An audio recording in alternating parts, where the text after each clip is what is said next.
Bueno, venimos hablando de las numerosas causas por las que se extingue la responsabilidad por saneamiento. Entonces decíamos, el 1054, por la falta de ejercicio de la carga de comunicar el defecto dentro de los 60 días de que se debió conocer el defecto, 60 días corridos. Después hay otra caducidad, eso sería un caso de caducidad, que dice así, eso extingue la responsabilidad por defectos ocultos. Después tenemos el 1055, otra caducidad, que esta vez habla en ese caso sería el primero sería desde que se conocieron los daños o los defectos. En cambio, en el 1055 es desde que se recibió la cosa. La responsabilidad por defectos ocultos caduca: A, si la cosa es inmueble cuando transcurren 3 años de que se la recibió, y B, si la cosa es mueble cuando transcurren 6 meses de que se la recibió, sin perjuicio de la prescripción. Y después tenemos la prescripción, que es el artículo 2564, que establece expresamente un plazo de 1 año, dice así, 1 año por vicios redhibitorios. No dice desde cuándo, sí, desde que se lo recibió, desde que se lo conoció. De todos esos plazos, probablemente se aplique el que termine antes. Pero es confusa la relación entre unos y otros. Los dos primeros son caducidades y el segundo es prescripción. 1056. Régimen de las acciones. El acreedor de la garantía dispone del derecho a declarar la resolución del contrato: A, si se trata de un vicio redhibitorio, y B, si medió una ampliación convencional de la garantía. 1057. Defecto subsanable. El adquirente no tiene derecho a resolver el contrato si el defecto es subsanable. Si el garante ofrece subsanarlo y él no acepta, queda a salvo la reparación de los daños. Esto es porque en realidad está en la primera parte de los contratos que son disponibles, o los contratos distributivos, conmutativos, y no está en la parte de los contratos de consumo. 1058. Pérdida o deterioro de la cosa. Si la cosa perece total o parcialmente a causa de su defecto, el garante debe soportar la pérdida. Y según Vítolo, esto sería una excepción al principio res perit domino, es decir, que la cosa se pierde para su dueño, porque en este caso la cosa ya estaría en poder de ese dueño, pero es una excepción porque en realidad ha perecido, pero a causa del daño que venía, el daño de efecto oculto. Después viene el tema de la señal. Y después viene el tema de la interpretación de los contratos. Vamos con la interpretación. 1061. Intención común. El contrato debe interpretarse conforme a la intención común de las partes y el principio de buena fe. 1062. Interpretación restrictiva. Cuando por disposición legal o convencional se establece expresamente una interpretación restrictiva, debe estarse a la literalidad de los términos utilizados al manifestar la voluntad. Este artículo no es aplicable a las obligaciones del predisponente y del proveedor en los casos por adhesión y en los casos del contrato de consumo. 1063. Significado de las palabras. Las palabras empleadas en el contrato se tienen que entender en el sentido que se les da en el uso general, excepto que tengan un significado específico que surja de la ley, del acuerdo de las partes o de los usos o prácticas.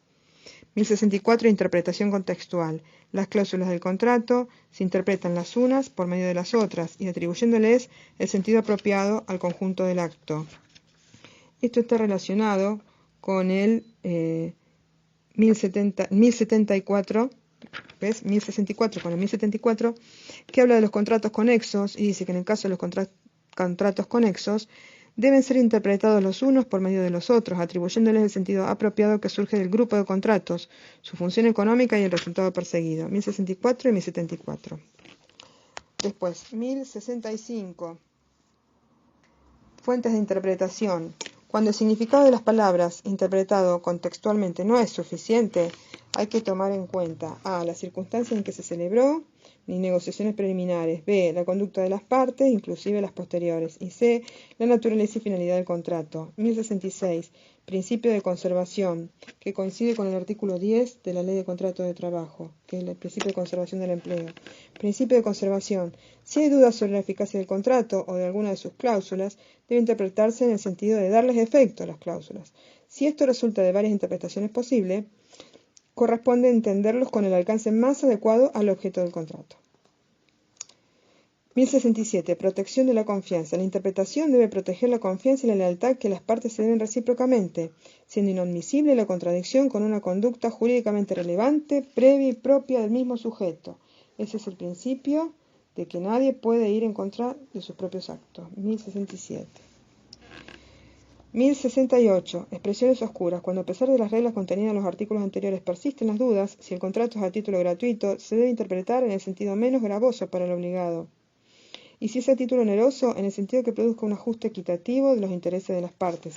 Acá hay una modificación con respecto a lo que decía el Código de Vélez, porque decían que en el caso que fueran oscuras, las cláusulas se debía interpretar por la liberación del deudor. En cambio ahora solamente es en caso de título gratuito por la forma que sea menos gravosa, y no dice liberación del deudor, dice la forma que sea menos gravosa, y en el caso que sea a título oneroso, que se produzca un ajuste equitativo de los intereses de las partes.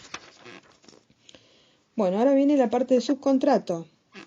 1069, subcontrato. Acá el 1069 hay que relacionarlo con el 776, que es la participación de terceros, y el 1025, que es contratar a nombre de terceros. Subcontrato. 1069. El subcontrato es un nuevo contrato, mediante el cual el subcontratante crea a favor del subcontratado una nueva posición contractual, derivada de la que aquel tiene en el contrato principal. 1070.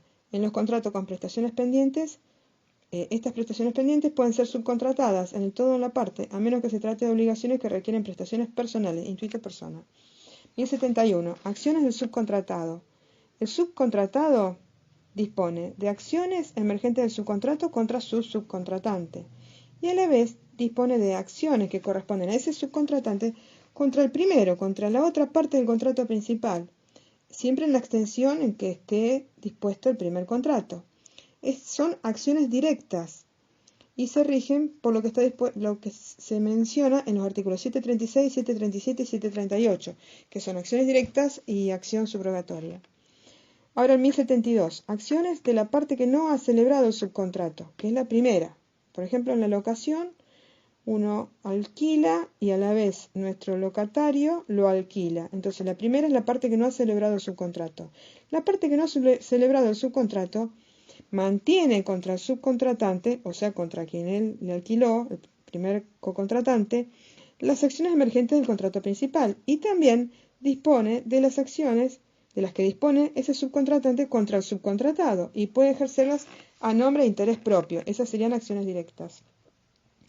Ahora, contratos conexos. Estos contratos conexos no estaban en el Código Civil de Vélez Sarsfield, fueron pergeniados, sobre todo tratados, en la 17ª reunión de abogados civilistas en Santa Fe en 1999. Contratos conexos, 1073. Hay conexidad cuando dos o más contratos autónomos se hayan vinculados entre sí por una finalidad económica común, previamente establecida, de modo que uno de ellos ha sido determinante del otro para lograr el resultado perseguido. Esta finalidad puede ser establecida por la ley, expresamente pactada o derivada de la interpretación, conforme a lo que dispone el 1074. 1074. Interpretación. Los contratos conexos deben ser interpretados los unos por medio de los otros. Recordemos el 1064 que hablaba de la interpretación contextual. Entonces quiere decir que en realidad es un gran negocio que está formado de distintas acciones plasmadas en diversos contratos. Por eso, los contratos conexos forman parte del microcosmos del gran negocio y todos deben ser interpretados en base al negocio, por lo tanto, con respecto a los otros contratos.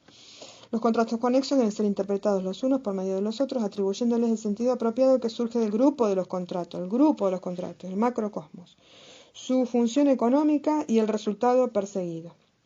Y el 1075, que está relacionado con el 1031 y el 1032, que es la suspensión de los contratos por incumplimiento de una de las partes, antes llamada excepción non impleti contractu. Pero en este caso va a ser en el conjunto, en el macrocosmos de los contratos conexos. 1075. Efectos. Según las circunstancias, probada la conexidad, un contratante puede oponer las excepciones de incumplimiento total, parcial o defectuoso, aún frente a la inejecución de obligaciones ajenas a sus contratos, pero que están en el otro contrato conexo. Atendiendo al principio de la conservación, la misma regla se aplica cuando la extinción de uno de los contratos produce la frustración de la finalidad económica común. Puedo agregar aquí lo leído y visto en videos, que sería el comentario del doctor Jorge Rossi, que habla de los contratos conexos y que dice que en realidad se trata de un gran negocio, que negocio es mucho más que un contrato. Podría coincidir con un contrato, pero a veces un negocio se plasma en varios contratos y por eso se produce esto de que se puede oponer la falta de cumplimiento de una parte del negocio, que sería la falta de cumplimiento de ese otro contrato. Y también que se puede oponer, que se puede hablar de la interpretación, interpretar a una parte del contrato por otro contrato. Eso sería en la parte del 1074. También acá podemos mencionar los actos jurídicos conexos que están en el 1120, que lo menciona el doctor Jorge Rossi en una locución que está destinada a un curso en el Colegio Público de Abogados de Buenos Aires, y que también se dice que estos contratos conexos no existían en el antiguo Código Civil y Comercial. Bueno, se habla de la 17ª Jornadas Nacionales de Derecho Civil de Santa Fe, 1999. Y también que Alterini le llama contratos encadenados, que tienen partes formalmente distintas, pero todos están entrelazados en un conjunto económico, alrededor de una misma prestación esencial, de modo que cada uno es como una isla de un archipiélago animado de una vida colectiva. Y también Lorenzetti se refiere a estos contratos conectados como el cemento que une cada contrato anexado entre sí. Bueno, Jorge Rossi es el que dice que negocio no es lo mismo que contrato, que puede haber varios contratos en un mismo negocio. Y Rossi lo conecta con el artículo 36 de la ley 24240, que sería el caso de los pagarés de consumo, que sería un caso donde es un acto unilateral la emisión de un pagaré que está conectado con el contrato de mutuo. También se puede mencionar la Cámara Nacional Civil, Sala D, en el fallo incluso anterior al Código Civil y Comercial, fallo del 17 de mayo del 2000, que se llama Bank Boston N.A. contra Agari y Julio, donde hay un mutuo hipotecario vinculado a un seguro de vida, falleció el deudor y el acreedor no reclamó el seguro de vida, entonces se opuso a excepción de incumplimiento. Otro fallo interesante es Carrefour Argentina contra Keats & Company del año 1995, donde refiere el caso a una situación de 1994, donde Keats & Company no pudo seguir adelante con un negocio que tenía en un gran shopping, que en realidad en inmuebles de Carrefour, y reclamó la resolución por falta de cumplimiento de la finalidad del negocio, y entonces Carrefour decía que eso no tenía un negocio no tenía nada que ver con el otro, con el shopping, y se resolvió diciendo que sí, que estaban conectados los dos negocios y en ambos casos había habido frustración del fin del contrato. Según el doctor Jorge Rossi, también se puede dar contratos conexos en los casos de medicina prepaga, tarjetas de crédito.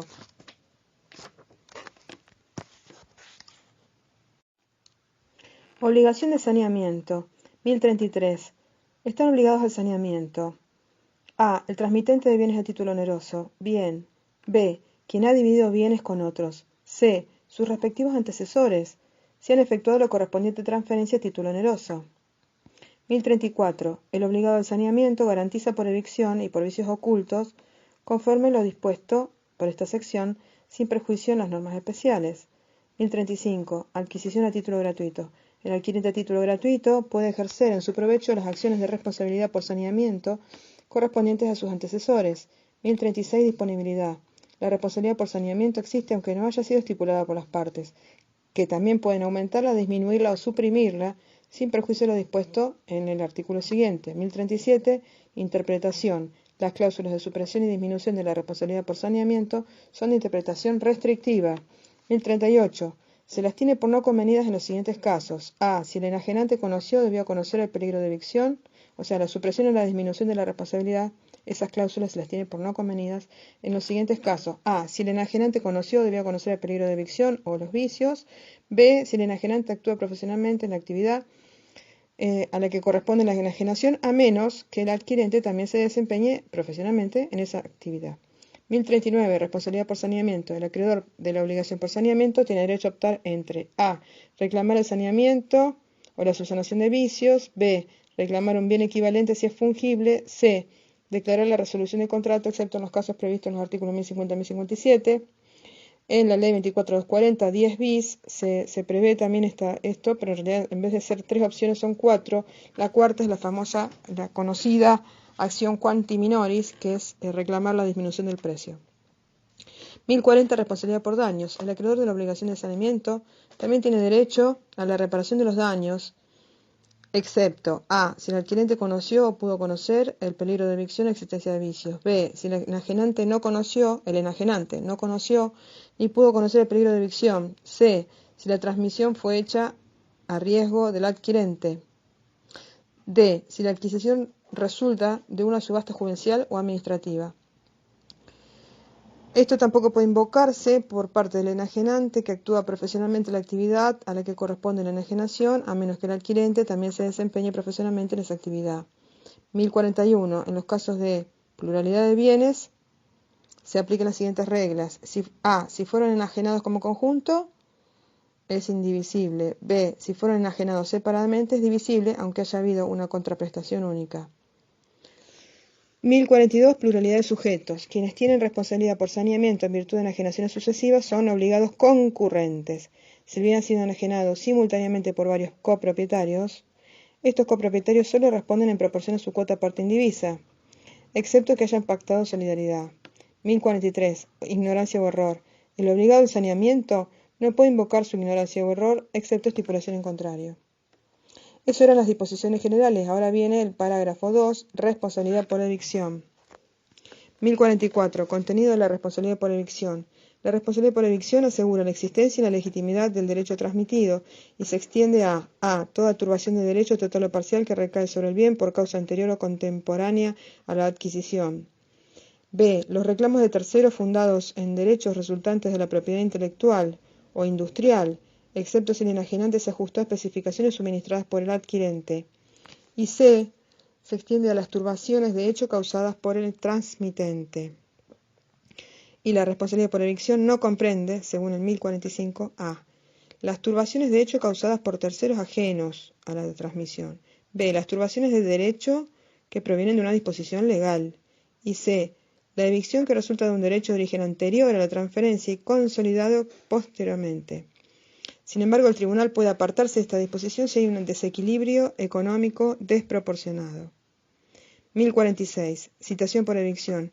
Si un tercero demanda a un adquirente en un proceso del que puede resultar la evicción de la cosa, el garante citado a juicio debe comparecer en los términos de la ley de procedimiento. El adquirente puede seguir actuando en el proceso. Gastos de defensa 1047. Acá hay una reforma respecto de lo que decía Código de Vélez.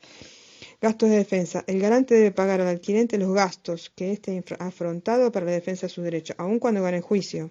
Sin embargo, el adquirente no puede cobrarlos estos gastos si A. no citó al garante al proceso y B. citó al garante y el garante se allanó, pero el adquirente continuó con la defensa y fue vencido.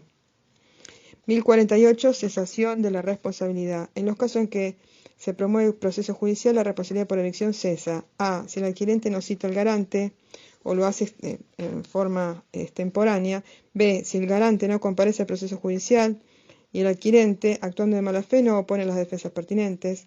C. Si el adquirente se allana a la demanda sin la conformidad del garante o somete la cuestión a arbitraje y el laudo le es desfavorable. Bueno, responsabilidad por vicios ocultos, 1051. Contenido de la responsabilidad por vicios ocultos. La responsabilidad por vicios ocultos se extiende a los defectos no comprendidos en las exclusiones del 1053, pensemos que estamos en el 1051, y B. Los vicios redivitorios, considerándose tales los defectos que hacen a la cosa impropia para su destino por razones estructurales o funcionales, o disminuyen su utilidad a tal extremo que de haberlos conocido, el adquirente no la habría adquirido a la cosa, o su contraprestación hubiese sido significativamente menor. 1052. Ampliación convencional de la garantía. Se considera que un defecto es vicio redimitorio: a. si lo estipulan las partes; b. si el enajenante garantiza la inexistencia de defectos; c. si el que interviene en la fabricación o en la comercialización de la cosa también da garantías especiales. 1053. Exclusiones. La responsabilidad por defectos ocultos no comprende: a. los defectos del bien que el adquirente conoció o debió conocer mediante un examen adecuado a las circunstancias; y b. los defectos del bien que no existían al tiempo de la adquisición. Ahora vamos al tema de las caducidades en los vicios ocultos. Tenemos caducidad de 60 días por el tema de la carga de denunciar los defectos. Entonces dice: ejercicio de la responsabilidad por defectos ocultos. El adquirente tiene la carga de denunciar expresamente la existencia de defecto oculto al garante dentro de los 60 días de haberse manifestado. Esto es desde que se manifestó. Si el defecto se manifiesta gradualmente, el plazo se cuenta desde que el adquirente pudo advertirlo. El incumplimiento de esta carga extingue la responsabilidad por defectos ocultos, excepto que el enajenante haya conocido o debía conocer la existencia de los defectos. Bueno, después viene la caducidad de 6 meses. Caducidad de la garantía por defectos ocultos. La responsabilidad por defectos ocultos caduca: a. si la cosa es un inmueble, cuando transcurren 3 años desde que la recibió. No dice desde que se manifestó el defecto, sino desde que la recibió. b. si la cosa es mueble, cuando transcurren 6 meses desde que la recibió o la puso en funcionamiento. También no dice desde que lo conoce. Estos plazos pueden ser aumentados convencionalmente. Y después dice que esto es sin perjuicio de la prescripción. Y la prescripción es el 2465. 2465, veamos. 2465. Vamos a ver si es cierto. No. 2654. Pucha.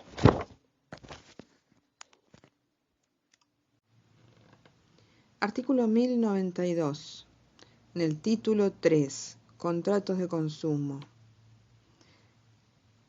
1092. Relación de consumo. Empieza por la relación de consumo. Relación de consumo es el vínculo jurídico entre un proveedor y un consumidor. Se considera consumidor a la persona humana o jurídica que adquiere o utiliza en forma gratuita u onerosa bienes o servicios como destinatario final en beneficio propio o de su grupo familiar o social. Queda equiparado al consumidor quien, sin ser parte de una relación de consumo, como consecuencia o en ocasión de ella, adquiere o utiliza bienes o servicios en forma gratuita o onerosa como destinatario final en beneficio propio o de su grupo familiar o social. Dice Vítolo: el derecho del consumidor, como rama del derecho, es un conjunto de principios y normas jurídicas de derecho público y de derecho privado, que tienen por objeto proteger al consumidor o usuario en las relaciones de consumo y que atraviesan transversalmente todas las ramas del derecho, imponiendo su impronta en cada una de ellas, en aquellos casos en los cuales se presenten aspectos vinculados con relaciones de consumo. Según Vítolo, no consideramos que exista de un modo autónomo o abstracto el concepto de consumidor como un sujeto diferenciado. Conforma un nuevo centro de imputación de conductas, que no conforma un nuevo centro de imputación de conductas, sino que el consumidor o usuario solo existe en la medida y con el alcance del rol que el derecho le asigne y que él personalmente cumpla como una de las partes que intervienen en la relación de consumo. Estas relaciones pueden derivar de contratos de consumo o bien de situaciones que colocan a un determinado sujeto, el usuario, como destinatario final de bienes y servicios que tienen su origen en una relación de consumo y que lo involucran en la medida en que el consumidor ha sido el beneficiario final, en beneficio propio o en el de su grupo familiar o social. Luego Vítolo explica la relación de consumo, el concepto de consumidor, el usuario, el concepto de proveedor. Respecto de la relación de consumo, dice Vítolo que el código lo define en el 1092 como el vínculo jurídico entre un proveedor y un consumidor, mientras que la 24240 lo define en su artículo 3 como el vínculo jurídico entre el proveedor y el consumidor o usuario. De la comparación de textos, puede entenderse que el Código Civil y Comercial trata la relación de consumo en concreto y la Ley de Defensa del Consumidor la considera más en abstracto, cuando en realidad, conforme al sistema que se pretende implementar por parte del Código, debería ser al revés, porque el Código debería legislar en abstracto y la ley especial en concreto, dado que el Código es el que pretende proveer un piso mínimo de protección en esta materia, dejando para la ley especial la profundización de mecanismos. También debe entenderse que el concepto usuario, que expresamente incluye la 24240, está comprendido dentro del concepto consumidor en razón de lo dispuesto por el párrafo 2 del artículo 1092.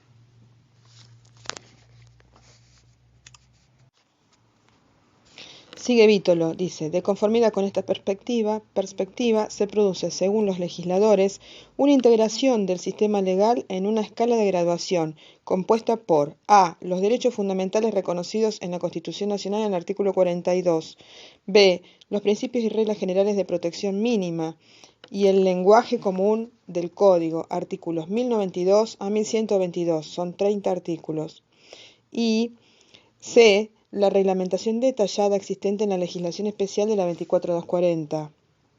Los dos primeros niveles por su naturaleza son más estables, mientras que el tercero es flexible y adaptable a las circunstancias cambiantes de los usos y las prácticas. Además dice Vítolo que en realidad la figura del usuario se menciona en el 1093, pero también desde el punto de vista de Vítolo, dice que usuario, aunque no se lo diga expresamente, es la persona que está comprendida en el párrafo segundo del 1092, y es aquel que dice que sin ser parte de una relación de consumo, como consecuencia o en ocasión de ella, adquiere o utiliza bienes o servicios en forma gratuita o onerosa como destinatario final en beneficio propio o de su grupo familiar y social. Bueno, el concepto del consumidor. Si recurrimos a lo que el ciudadano medio percibe respecto de qué es el consumidor, podemos afirmar que se entiende por consumidor al individuo que requiere satisfacer cierta necesidad a través de la compra u obtención de determinados productos, para lo cual debe llevar a cabo algún tipo de operación económica. Dice Vítolo, pero esto es una definición común y no una definición o conceptos jurídicos. Estas operaciones suelen ser muy básicas y simples, o extremadamente complejas, e involucrar desde comerciantes individuales o pequeños a medianos empresarios hasta corporaciones de gran tamaño. Para que exista un consumidor, tiene que existir otro sujeto, que es el proveedor, y tiene que haber un producto, objeto o servicio. La aparición de la noción de consumidor está directamente vinculada con el desarrollo de las sociedades de consumo y el avance de las nuevas tecnologías que permiten la producción en masa de bienes y servicios de todo tipo. Desde el punto de vista jurídico, el consumidor es algo diferente. No es simplemente una parte contractual, es algo diferente, y así lo reconoce el Código cuando caracteriza la relación de consumo como un vínculo jurídico, dependiendo de las diversas legislaciones que rigen en los diferentes países, mercados u organizaciones, y también de los conceptos de la doctrina y la jurisprudencia.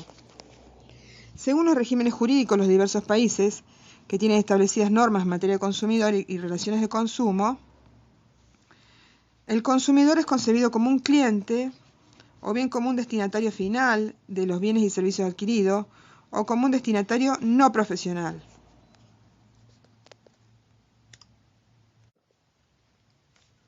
En esta definición de consumidor hay varios pares de palabras, porque dice, el consumidor es la persona física o jurídica. Primer par, física o jurídica. Otro par, dos verbos, adquiere o utiliza. Otro par, dos verbos, en forma gratuita o onerosa. Otro par, bienes o servicios. Otro par, en beneficio propio del grupo familiar. Son 5 pares de palabras. Y una última cosa que no es par de palabras, que dice como destinatario final. Así que persona física o jurídica que adquiere o utiliza bienes o servicios en beneficio propio de su familia o social. Y me falta uno, en forma gratuita y onerosa, como destinatario final.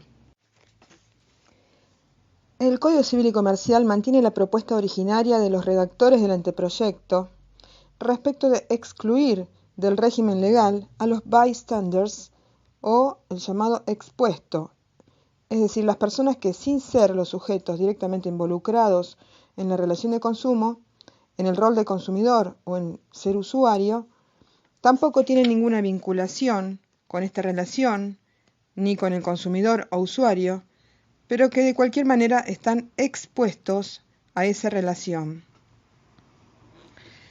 Uno de los temas más conflictivos en materia de derecho del consumidor es el relativo al sinalagma bimembre que suelen utilizar las legislaciones equiparando el concepto de consumidor con el de usuario y omitiendo definir qué es ser usuario.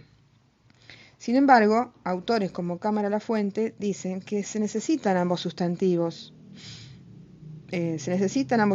Como tales. Entonces, parecería que existe una idea generalizada en la doctrina de que usuario es el consumidor de servicios y que su equiparación en el texto legal expreso es para dejar suficientemente claro que tanto quien adquiere productos o bienes como quien utiliza los servicios, dentro por supuesto, del marco de las relaciones de consumo, están comprendidos en la protección legal. Así lo ha sostenido Farina al destacar que a su juicio, usuario para la ley no es solo quien tiene derecho al uso y goce de la cosa, sino todo aquel que resulta ser destinatario de un servicio de cualquier naturaleza.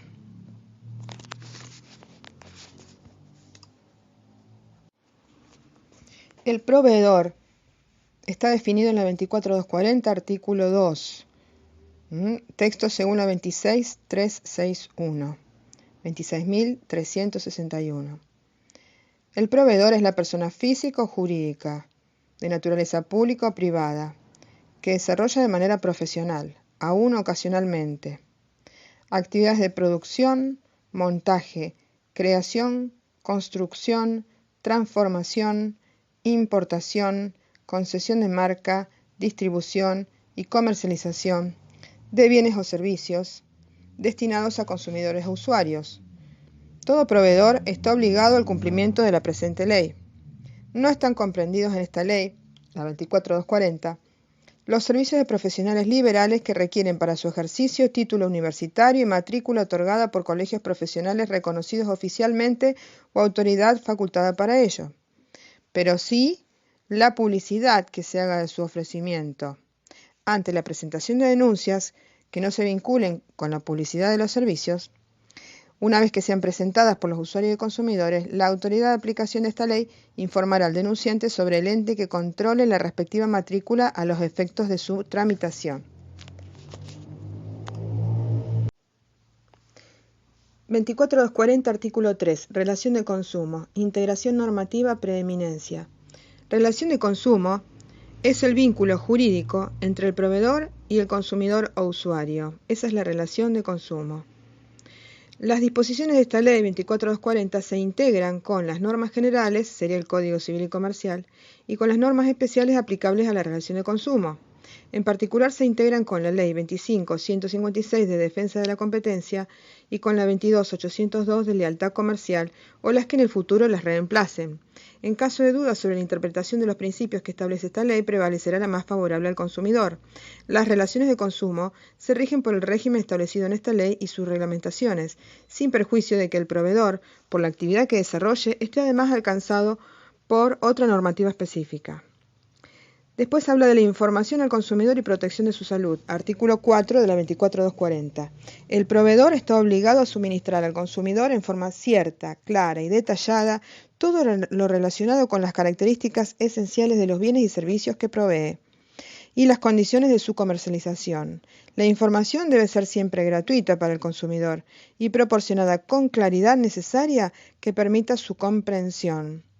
Artículo 5. Protección al consumidor. Las cosas y servicios deben ser suministrados o prestados de forma tal que, utilizados en las condiciones previsibles o normales de su uso, no presenten peligro alguno para la salud o integridad física de los consumidores y usuarios. Cosas y servicios riesgosos. Artículo 6. Las cosas y servicios, incluidos los servicios públicos domiciliarios, cuya utilización pueda suponer un riesgo para la salud o la integridad física de los consumidores o usuarios, deben comercializarse observando mecanismos, instrucciones y normas establecidos o razonables para garantizar la seguridad de los mismos. En tales casos debe entregarse un manual en idioma nacional sobre el uso, la instalación y mantenimiento de la cosa o servicio de que se trate y brindarle adecuado asesoramiento.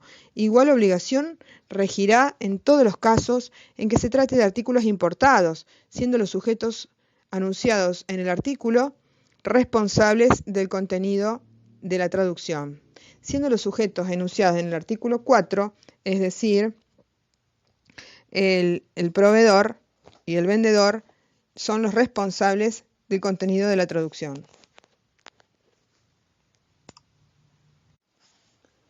Contrato de consumo, 1093 del Código Civil y Comercial.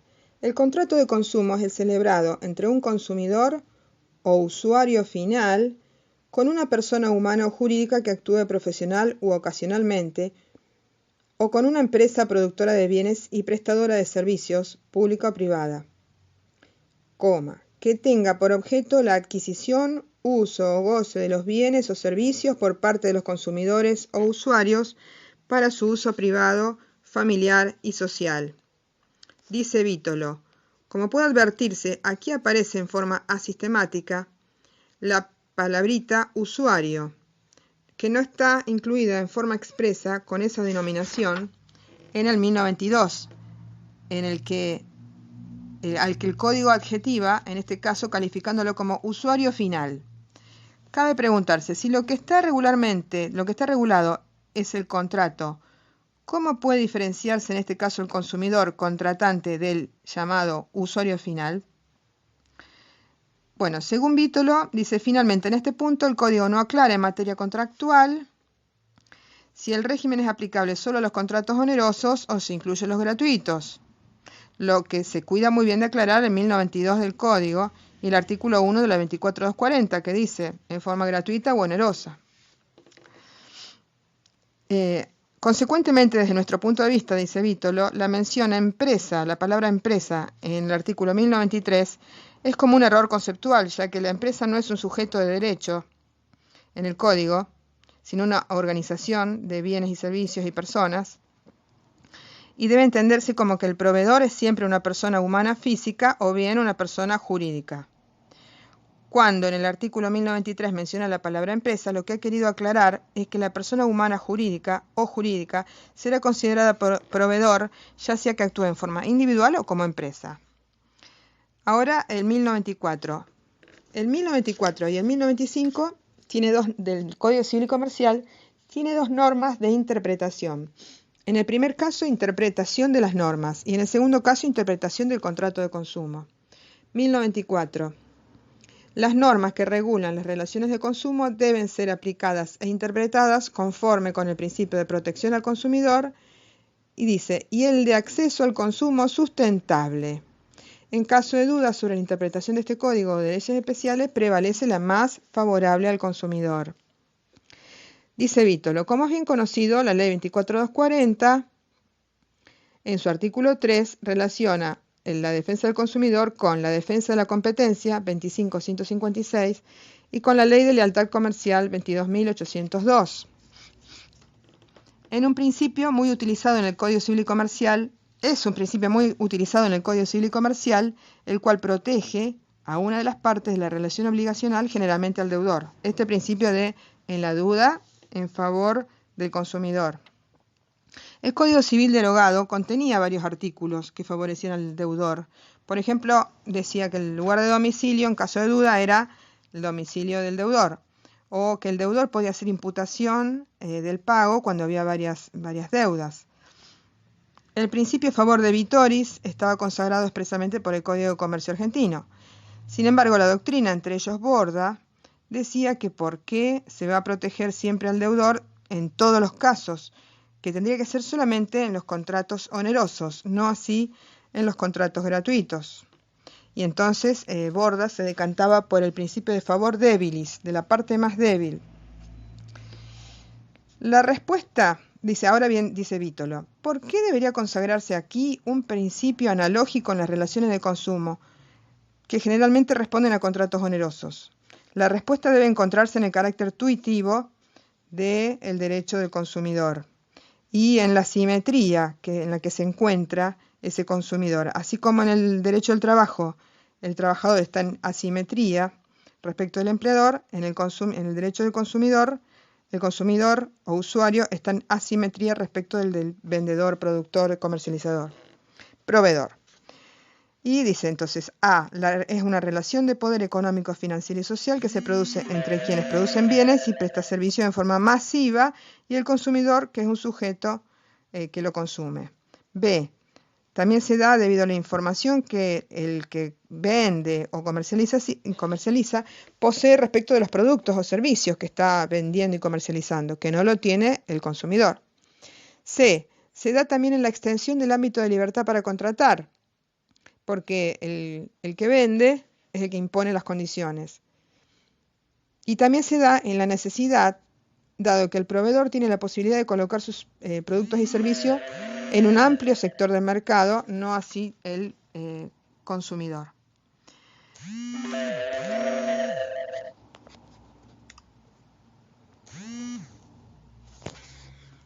La Ley 26.994, es decir, el Código Civil y Comercial, mantiene este principio que Vito lo llama favor consummatoris, que sería el favor debilis, el favor del más débil. No a favor de vitoris, sino a favor consummatoris. Mantiene la ley 26.994 o Código Civil y Comercial el principio de favor consummatoris, pero le agrega un nuevo elemento, que es el de el acceso a un consumo sustentable. Según las Naciones Unidas, consumo sustentable significa que las necesidades de bienes y servicios de las generaciones presentes y futuras deben satisfacerse de modo tal que puedan sustentarse desde un punto de vista económico, social y ambiental. Como consumo sustentable es el uso de recursos y productos relacionados que responden a las necesidades básicas, aportan una mejor calidad de vida, pero al mismo tiempo minimizan el uso de recursos naturales que se consumirían, así como también la emisión de desechos y contaminantes para el ciclo de la vida, y así no ponen en peligro las necesidades de futuras generaciones. El consumo sustentable forma parte del llamado desarrollo sustentable, que busca erradicar la pobreza, modificar las pautas insostenibles de producción y consumo y proteger y ordenar el uso de los recursos naturales para un desarrollo social y económico mejor. Es asegurar las necesidades básicas de la comunidad mundial que sean cubiertas, eliminando o reduciendo los excesos en el consumo y evitando los daños e impactos nocivos en el medio ambiente. El otro principio de interpretación es de 1095 que dice: interpretación del contrato de consumo. El contrato se interpreta en el sentido más favorable para el consumidor. Cuando existan dudas sobre los alcances de su obligación, se adopta el criterio de que sea menos gravoso. Se adopta la que sea menos gravosa. Entonces dice Vítolo que no solo se ha regulado cómo interpretar las normas, sino también cómo interpretar los contratos, y que va a haber tres principios que según Vítolo son confusos, a mí me parece que no son nada confusos, y que dice el principio de la más favorable, la norma más favorable, 2, menos gravosa, y 3, la protección de un consumo sustentable. Artículo 42 de la Constitución Nacional, relacionado con el 1092 y subsiguientes del Código Civil y Comercial y relacionado con la Ley 24240, que también ha sido modificada por la 26.994. Bueno, el 42 de la Constitución Nacional, que data de 1994, y dice así: los consumidores y usuarios de bienes y servicios tienen derecho en la relación de consumo a la protección de su salud, seguridad e intereses económicos. Tienen derecho a una información adecuada y veraz. Tienen derecho a la libertad de elección y a condiciones de trato equitativo y digno. Lo del trato equitativo está relacionado con el 1097 del Código Civil y Comercial, trato digno. Después dice: las autoridades proveerán a la protección de esos derechos a la educación para el consumo, a la defensa de la competencia contra toda forma de distorsión de mercados, al control de los monopolios naturales y legales, al control de calidad y eficiencia de los servicios públicos y a la constitución de asociaciones de consumidores y de usuarios. La legislación establecerá procedimientos eficaces para la prevención y solución de conflictos y los marcos regulatorios de los servicios públicos de competencia nacional, previendo la necesaria participación de las asociaciones de consumidores y usuarios y de las provincias interesadas en los organismos de control.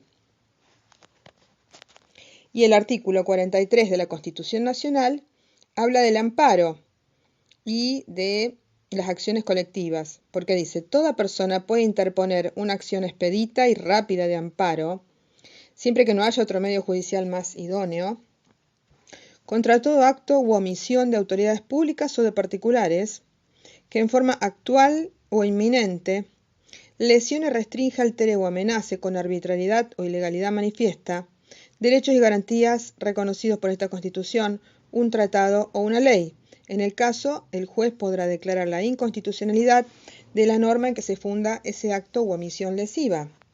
Puede interponer esta acción contra cualquier forma de discriminación y en lo relativo a los derechos que protegen el ambiente, la competencia, al usuario y al consumidor, así como los derechos de incidencia colectiva en general. Y lo pueden hacer el afectado, el defensor del pueblo y las asociaciones que propenden a esos fines, registradas conforme a la ley, la que determinará los requisitos y formas de su organización. Toda persona podrá interponer esta acción para tomar conocimiento de los datos a ella referidos y de su finalidad, que consten en registros o bancos de datos públicos o los privados destinados a proveer informes, y en caso de falsedad o discriminación, para exigir la supresión, rectificación, confidencialidad o actualización de aquellos. No podrá afectarse el secreto de las fuentes de información periodística. Último párrafo, dice, cuando el derecho lesionado, restringido, alterado o amenazado fuera la libertad física o en caso de agravamiento ilegítimo en la forma o condiciones de detención o en el de desaparición forzada de personas, la acción de habeas corpus podrá ser interpuesta por el afectado cualquiera en su favor y el juez resolverá de inmediato aún durante la vigencia del estado de sitio. Capítulo 2. Formación del consentimiento. Sección 1. Prácticas abusivas. Esta sección es la única que también puede ser aplicada a las personas expuestas, al llamado expuesto, porque ha sido eliminado de la segunda parte del artículo 1 de la 24.240 por la 26.994. Bueno, prácticas abusivas. 1096. Ámbito de aplicación. Las normas de esta sección y de la sección segunda de este capítulo, también de la sección segunda, es decir, la información y publicidad, son aplicables a todas las personas expuestas a las prácticas comerciales, determinables o no, sean consumidores o sujetos equiparados conforme a lo dispuesto en el artículo 1092. Respecto de las prácticas comerciales, dice Vítolo que las prácticas son meros modos de comportamiento que una determinada comunidad o grupo realiza o despliega en forma sostenida o repetitiva, aunque sin generar una conciencia social de obligatoriedad, lo cual los diferencia de las costumbres, sino que genera una mera tradición y asiduidad. Ahora, prácticas comerciales ¿de quiénes? De los comerciantes han sido eliminados como categoría, tanto del Código Civil como del Código de Comercio.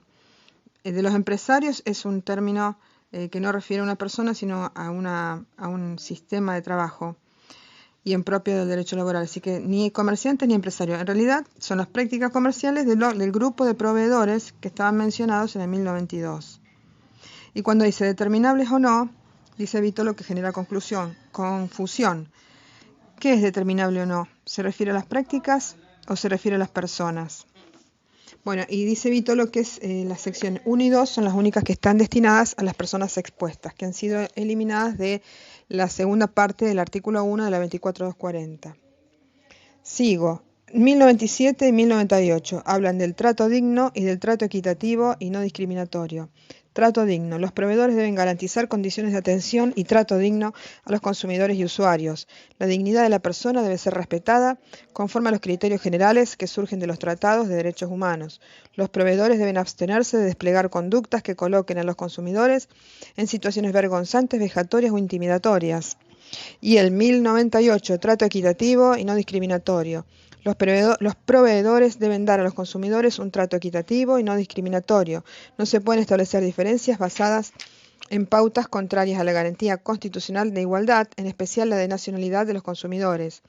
1099. Libertad de contratar. Están prohibidas las prácticas que limitan la libertad de contratar del consumidor, en especial las que subordinan la provisión de productos o servicios a la adquisición simultánea de otros productos y servicios, y otras similares que persigan el mismo objetivo.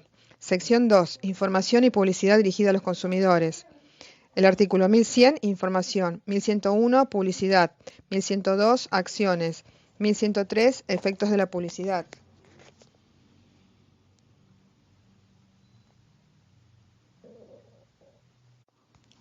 Información. El proveedor está obligado a suministrar información al consumidor en forma cierta y detallada respecto de todo lo relacionado con las características esenciales de los bienes y servicios que provee, las condiciones de su comercialización y toda otra circunstancia relevante para el contrato. La información debe ser siempre gratuita para el consumidor y proporcionada con la claridad necesaria que permita su comprensión. Artículo 1101. Publicidad. Está prohibida toda publicidad que a. contenga indicaciones falsas o de tal naturaleza que induzcan o puedan inducir a error al consumidor cuando recaigan sobre elementos esenciales del producto o servicio. B. efectúe comparaciones de bienes y servicios cuando sean de naturaleza tal que conduzcan a error al consumidor. Y C. sea abusiva, discriminatoria o induzca al consumidor a comportarse de forma perjudicial o peligrosa para su salud o seguridad. Artículo 1102. Acciones. Los consumidores afectados o quienes resultan legalmente legitimados pueden solicitar al juez la cesación de la publicidad ilícita, la publicación a cargo del demandado de anuncios rectificatorios y, en su caso, una sentencia condenatoria. 1103. Efectos de la publicidad. Las precisiones formuladas en la publicidad o en anuncios, prospectos, circulares u otros medios de difusión se tienen por incluidas en el contrato con el consumidor y obligan al oferente. Recordemos que todo lo relacionado con la información hace a la responsabilidad de los profesionales liberales, porque según la 24240, artículo 2, entre los proveedores no están comprendidos los profesionales liberales, que requieren para su ejercicio un título universitario y matrícula otorgada por colegios profesionales, pero sí está incluida la publicidad que se haga del ofrecimiento de sus servicios. Entonces, si los profesionales liberales hacen incorrectamente la publicidad, van a estar incluidos entre las sanciones de la 24240 y del 1100 a 1103 del Código Civil y Comercial. Información y publicidad dirigida a los consumidores. Ahora pasamos al capítulo 3, donde ya no se extiende esto a las personas expuestas a las prácticas comerciales. Solamente se extiende al proveedor y al consumidor y el usuario. Modalidades especiales. 1104. Contratos celebrados fuera de los establecimientos comerciales. Está comprendido en la categoría de contratos celebrados fuera de los establecimientos comerciales del proveedor el que resulta de una oferta o propuesta sobre un bien y servicio concluido en el domicilio o lugar de trabajo del consumidor, o en la vía pública, o por medio de correspondencia. Los que resultan de una convocatoria al consumidor o usuario al establecimiento del proveedor o a otro sitio, cuando el objetivo de esa convocatoria sea total o parcialmente distinto al de la contratación, o se trate de un premio u obsequio. 1105. Contratos celebrados a distancia. Son aquellos concluidos entre un proveedor y un consumidor con el uso exclusivo de medios de comunicación a distancia, entendiéndose por tales los que pueden ser utilizados sin la presencia física simultánea de las partes contratantes, en especial los medios postales, electrónicos, telecomunicaciones, así como servicios de radio, televisión o prensa. 1106. Utilización de medios electrónicos. Siempre que en este código o en las leyes especiales se exija que el contrato conste por escrito, este requisito se debe entender satisfecho si el contrato con el consumidor o usuario contiene un soporte electrónico u otra tecnología similar. 1107. Información sobre los medios electrónicos. Si las partes se valen de técnicas de comunicación electrónica o similares para la celebración del contrato de consumo a distancia, el proveedor debe informar al consumidor, además del contenido mínimo del contrato y la facultad de revocar, todos los datos necesarios para utilizar correctamente el medio elegido, para comprender los riesgos de su empleo y tener absolutamente claro quién asume los riesgos. 1108. Ofertas por medios electrónicos. Las ofertas de contratación por medio electrónico similares deben tener vigencia durante el periodo que fije el oferente, o en su defecto durante todo el tiempo que permanezcan accesibles al destinatario. El oferente debe confirmar por vía electrónica y sin demora la llegada de la aceptación. Esto se relaciona con los artículos 32 a 34 de la Ley 24.240. El 32 es el capítulo séptimo de la venta domiciliaria por correspondencia y otras. El 32 dice, la venta domiciliaria es la oferta o propuesta de venta de un bien o prestación de servicio efectuado al consumidor fuera del establecimiento del proveedor, y también la venta domiciliaria directa que resulta de una convocatoria al consumidor o usuario cuando el objetivo de esa convocatoria sea total o parcialmente distinto al de la contratación o se trate de un premio o obsequio. Vemos que es igual al otro artículo que hemos leído antes.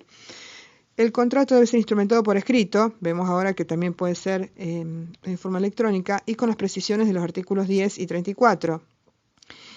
Bien, venta por correspondencia y otras es aquella en que la propuesta se efectúa por medio postal, telecomunicaciones, electrónico similar.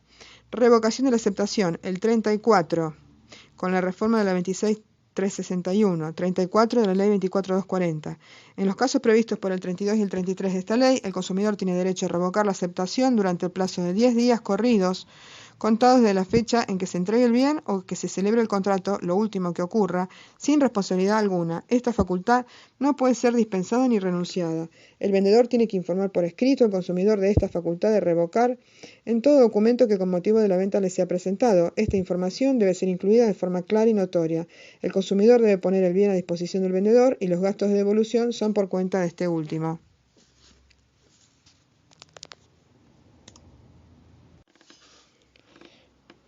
Artículo 1110 del Código Civil y Comercial, que coincide con el 34 de la Ley 24.240. Dice exactamente lo mismo. En los contratos celebrados fuera de los establecimientos comerciales y a distancia, el consumidor tiene el derecho irrenunciable de revocar la aceptación dentro de los 10 días computados a partir de la celebración del contrato. Si la aceptación es posterior a la entrega del bien, el plazo debe comenzar a correr desde que esta última se produce. Si el plazo vence un día inhábil, esta parte es nueva, se prorroga hasta el primer día hábil siguiente.